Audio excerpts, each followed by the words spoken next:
నేను, మా అక్క, మా చెల్లి ఎప్పుడు మా అమ్మని ఒకటి అనేవాళ్ళము. నీకు గాని కోడలొస్తే గనక కోడల్ని అల్లాడిచ్చేస్తావు.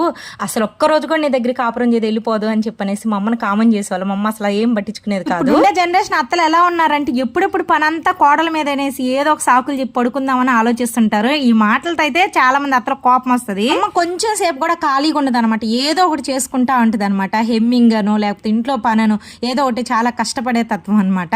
ఇంకంతమంది అత్తలు ఉంటారు చూడండి, ఎప్పుడెప్పుడు కోడల మీద పనేద్దామని ఆలోచిస్తా ఉంటారు. మరి అంత పచ్చిగా మాట్లాడుతున్నాం, మీ అత్తింటి ఏంది పరిస్థితి అనుకునేరు. మనం ఏదైనా సరే కొండ బద్దలు కొట్టినట్టు చెప్పేస్తాం. ఎవరేమనుకున్నా మనకు అనవసరం అనమాట.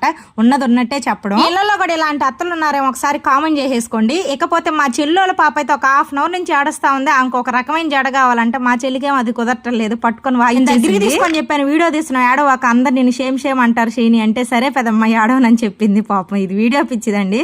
వీడియో నచ్చితే లైక్ చేసి ఛానల్ సబ్స్క్రైబ్ చేసుకోండి. ఉంటా by. Thank you so much అండి.